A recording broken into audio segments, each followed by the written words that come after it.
Olá, para nossa análise de hoje, temos um conjunto de fontes que parece um quebra-cabeça montado no escuro. É uma boa analogia. De um lado, a gente tem manobras políticas na Venezuela, do outro, aquele interesse súbito do Donald Trump em comprar a Groenlândia, lembra? Lembro bem, parecia uma piada na época. Exato. E aí joga no meio disso os planos espaciais do Elon Musk, que parecem ter entrado em modo turbo, e para fechar, as novas e, assim, explosivas alegações do delator de OVNIs David Grush.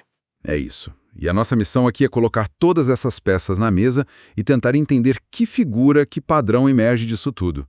Porque à primeira vista não tem nada a ver uma coisa com a outra, né? Nada, mas o fio que parece costurar todos esses materiais é uma premissa muito audaciosa. A de que por trás dos eventos que a gente vê nos noticiários, existe uma camada oculta da realidade.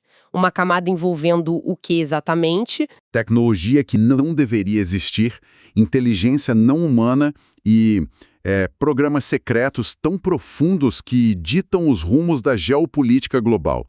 Vamos mergulhar nessas alegações, começando pela América do Sul, certo? Vamos lá. Primeira parada, Venezuela. A narrativa que todo mundo conhece sobre o interesse americano em tirar o Nicolás Maduro do poder é sempre a mesma, né? Petróleo, controle de drogas, instabilidade na região. O de sempre. Isso. Mas o material que a gente tem aqui joga tudo isso pela janela. A alegação é que foram descobertas no sul do país umas estruturas antigas parecidas com pirâmides, mas, assim, enterradas a uma profundidade imensa. E o ponto central dessa alegação é que o Maduro não estaria só sentado em cima dessa descoberta. Ele estaria, negociando o acesso a essas estruturas. Com a China, certo? Exatamente, com a China. E aí, se essa premissa estiver correta, a intervenção americana não teria nada a ver com petróleo. Seria uma jogada para impedir que uma potência rival... Isso! Que uma potência rival colocasse as mãos em uma tecnologia ancestral que pode ser, sei lá, revolucionária. É uma mudança total. Não é uma guerra por recursos, mas uma corrida por artefatos. E a coisa fica ainda mais específica. Uma das fontes traz um suposto relato de uma testemunha ocular da operação de captura do Maduro. E a descrição é cinematográfica. É impressionante. O relato descreve uma operação de forças especiais americanas com só 20 operadores. 20 operadores. E eles teriam neutralizado centenas de soldados venezuelanos sem sofrer uma única baixa. A tecnologia usada é o que chama a atenção. Drones que desativaram todas as defesas, armas portáteis com uma cadência de 300 tiros por minuto. 300 tiros por minuto. E o mais chocante que você mencionou antes, a arma sônica. Sim, um tipo de arma sônica que supostamente induzia sangramento e vômito de sangue, incapacitando as tropas do Maduro em massa. Isso soa como ficção científica pura. 20 homens contra centenas, sem nenhum ferimento, com uma arma que faz as pessoas vomitarem sangue? A fonte não entra nos detalhes técnicos, mas foca na implicação estratégica. A ideia não era só capturar o alvo, era enviar uma mensagem. Que mensagem? A mensagem para outros líderes mundiais seria: nós temos acesso a um arsenal que vocês nem sonham que existe. A oposição não é uma opção, é um suicídio tecnológico. A operação seria, na verdade, uma demonstração de força, um aviso. Ok, então temos essa ideia de tecnologia secreta sendo usada para garantir o controle de ativos geopolíticos ocultos. Isso cria uma ponte, até que inesperada, para outra notícia que parecia só uma excentricidade, o desejo do Trump de comprar Groenlândia.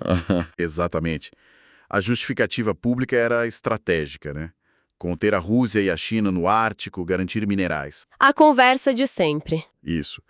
Mas, seguindo a mesma lógica da Venezuela, as fontes apontam para duas camadas ocultas de interesse. A primeira é a história que já é bem estranha.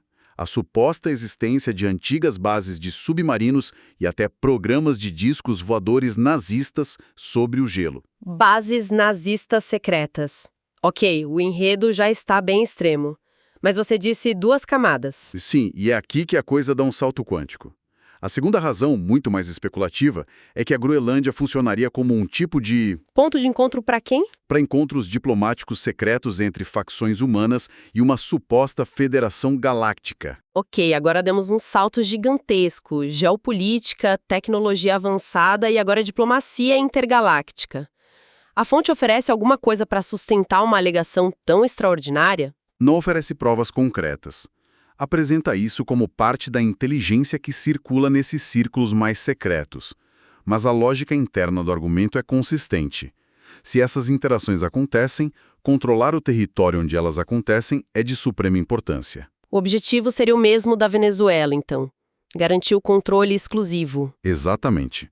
Garantir o controle sobre esses pontos de contato, impedindo que adversários cheguem primeiro. Ok, então se esses programas secretos existem, seja para controlar pirâmides ou para se encontrar com ETs na Groenlândia, eles precisam de duas coisas: tecnologia e uma fachada pública gigantesca. E é aí que as fontes trazem o Elon Musk para a história. Isso. Vimos a notícia de que ele aumentou a meta de produção da Starship de 1.000 para 10.000 por ano. É um salto enorme. De onde vem essa confiança toda? As fontes exploram algumas possibilidades.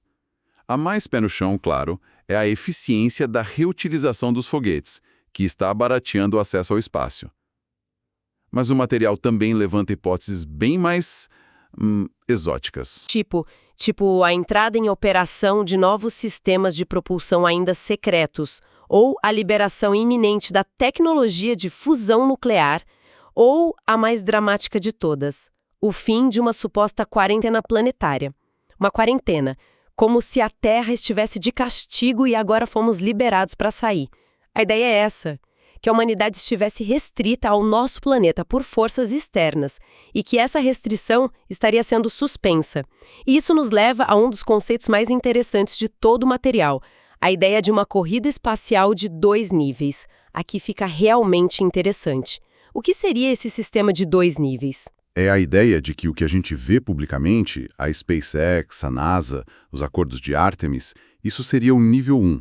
A fachada industrial que usa a tecnologia que a gente conhece, como foguetes reutilizáveis. E o nível 2 seria um programa espacial militar secreto que operaria com tecnologias que parecem ficção, propulsão antigravitacional e, principalmente, a energia de ponto zero. Certo, energia de ponto zero é um termo que a gente ouve muito nesses círculos. Explica um pouco o que isso significa na prática. Basicamente, é a teoria de que o vácuo do espaço, na verdade, ferve de energia. Energia de ponto zero seria a capacidade de extrair essa energia infinita e limpa direto do tecido do espaço. É o santo graal da energia.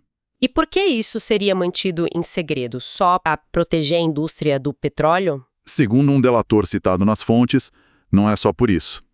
É porque ela é perigosamente poderosa. A quantidade de energia é tão imensa que poderia ser facilmente transformada em uma arma. Uma arma? Pense numa bomba que faria uma ogiva de hidrogênio parecer um estalinho de festa junina. Isso muda tudo. Não é só sobre energia limpa.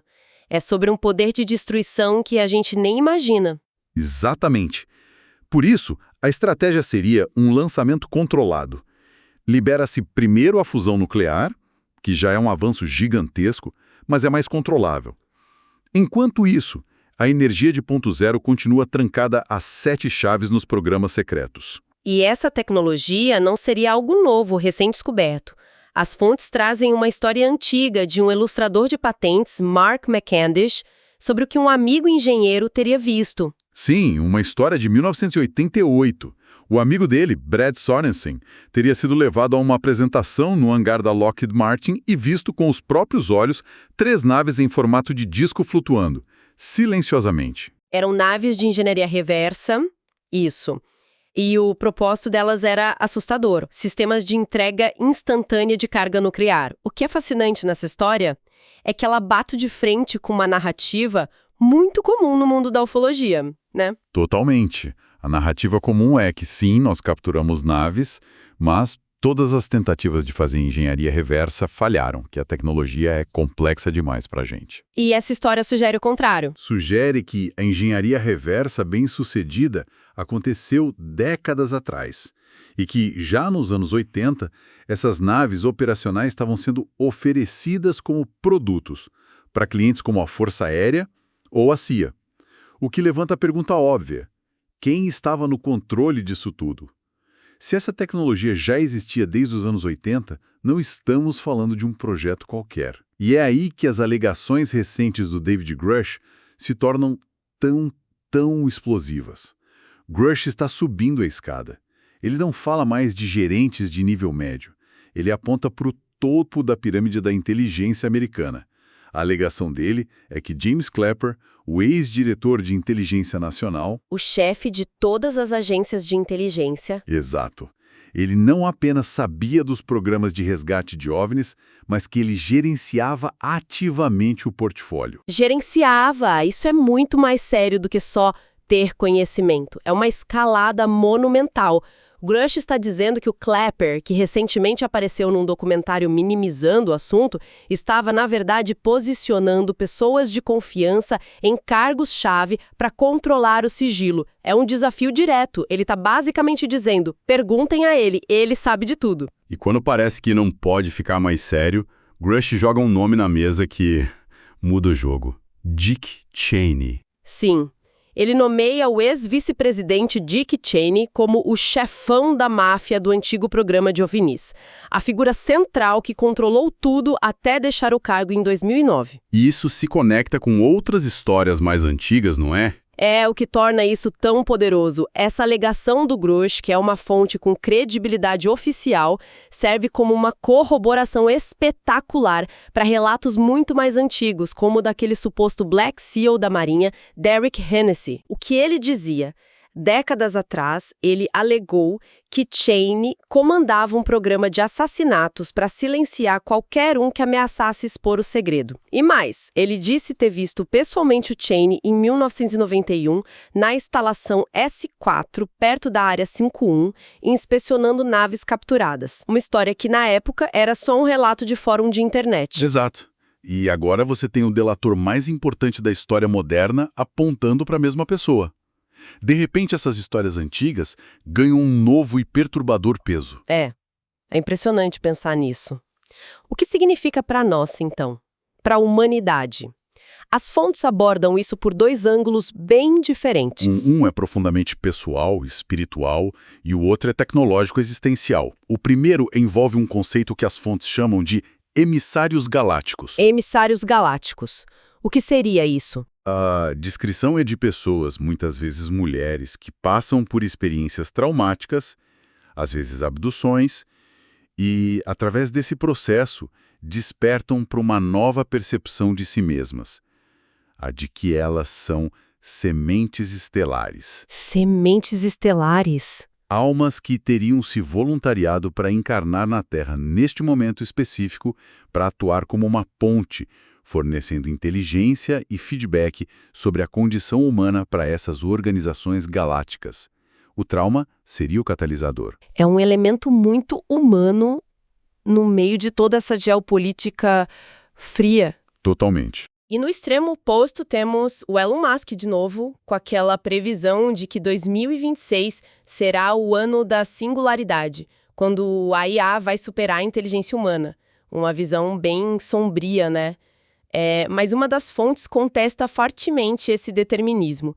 O argumento é que o Musk está olhando para um tipo só de inteligência, a lógica de resolução de problemas, e a fonte introduz outros 3 tipos.